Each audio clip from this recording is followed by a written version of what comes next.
এই মুহূর্তে শুনেছি একটু আগে। তো আমি এটা যেটা জানি যে মাননীয় উপরাষ্ট্রপতি জগদীপ ধনখড় অনেকদিন ধরে অসুস্থ ছিলেন, এটাও ঘটনা, হসপিটালাইজড হয়েছিলেন। এখন আজকে উনি যদিও রাজ্যসভাতে বসেছিলেন চেয়ারম্যান হিসেবে, তারপর হঠাৎ হয়েছে। এখন ওনার রেজিগনেশন লেটারে যেটা গ্রাউন্ডটা দিয়েছেন সেটা হচ্ছে ওনার স্বাস্থ্য ভালো নেই।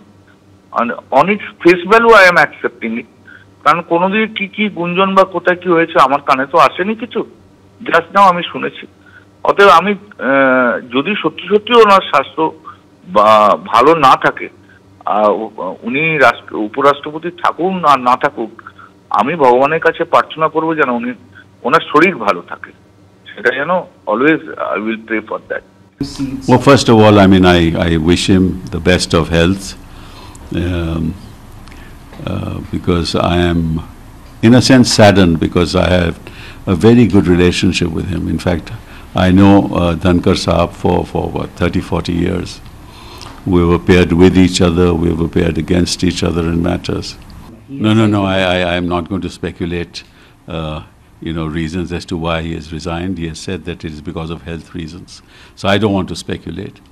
But yes, I can say this, that he perhaps was one of the most proactive chairmen of the Rajya Sabha that we have seen over the years. উপরাষ্ট্রপতি হওয়ার 3 বছরের মধ্যেই আচমকা ধনখড়ের ইস্তফা। এই যে ছবি আপনারা দেখতে পাচ্ছেন, এইটা উপরাষ্ট্রপতি রাষ্ট্রপতির কাছে পাঠানো নিজের পদত্যাগপত্র। খেয়াল করবেন সেইখানে লেখা আছে উইথ ইমিডিয়েট এফেক্ট, অর্থাৎ এক্ষুনি যেন তাকে অব্যাহতি দেওয়া হয় এবং তিনি এই ইস্তফা যে ইচ্ছে প্রকাশ করছেন সেটা যেন গৃহীত হয়।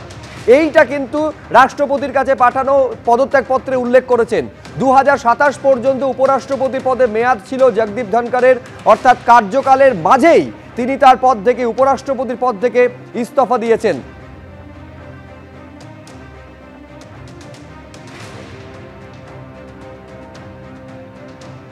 আমি আরেকবার কথা বলবো, বিজেন্দ্র সিংহ আমাদের প্রতিনিধি রয়েছেন ফোন লাইনে। এইটা অনেকের মধ্যে বিস্ময়ের উদ্রেক করছে বিজেন্দ্র, সেটা হচ্ছে আচমকা ইস্তফার সিদ্ধান্ত। তুমি বলছো যেহেতু বাদল অধিবেশন শুরু হয়েছে সংসদের, আজকে তিনি রাজ্যসভাও পরিচালনা করেছেন, যে মিটিং ছিল বিভিন্ন সেই শিডিউলড মিটিংয়েও তিনি অংশ নিয়েছেন, কিন্তু হঠাৎ করে এই সিদ্ধান্তের পেছনে আর কি কারণ থাকতে পারে? শুধুই কি তার অসুস্থতাজনিত কারণ?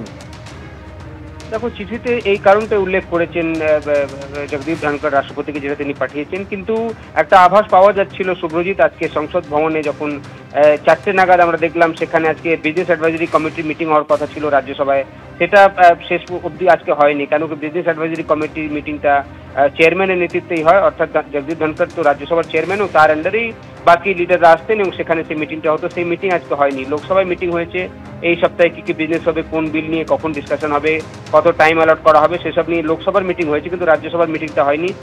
তারপর থেকে আমরা দেখলাম আজকে অমিত শাহ প্রায় 8টা অবধি লোকসভায় ছিলেন, সংসদ ভবনে ছিলেন।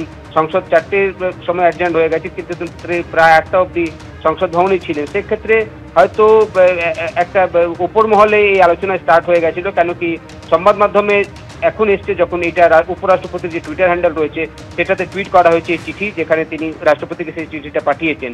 কিন্তু একটা ইঙ্গিত পাওয়া যাচ্ছিল আজকে সন্ধ্যে থেকেই সংসদ ভবনে কিছু একটা হয়েছে। কেন কি বিশেষ করে যখন রাজ্যসভার বিএসসি কমিটি মিটিংটা আজকে হয়নি এবং বলা হয়েছিল আগামীকাল সে মিটিং হবে, কোন কারণে মিটিং হচ্ছে না সেটা জানা যাচ্ছিল না। তবে জগদীপ ধনখড় সুস্থই ছিলেন, আজকে বাকি মিটিংগুলো তিনি করেছেন, রাজ্যসভাও এসেছিলেন এবং গত কয়েকদিন ধরে তাকে সুস্থই দেখা যাচ্ছিল। সেক্ষেত্রে কেন হেলথ কারণে তিনি পদত্যাগ দিলেন সেটা প্রশ্ন উঠতে পারে, কিন্তু তিনি যে চিঠিটা লিখেছেন রাষ্ট্রপতিকে, সেটাতে ফার্স্ট লাইনে লিখেছেন কি হেলথ কেয়ার এবং মেডিকেল অ্যাডভাইসের জন্যই তিনি সেই পদত্যাগ করছেন এবং সেটাকে গৃহীত করা হোক।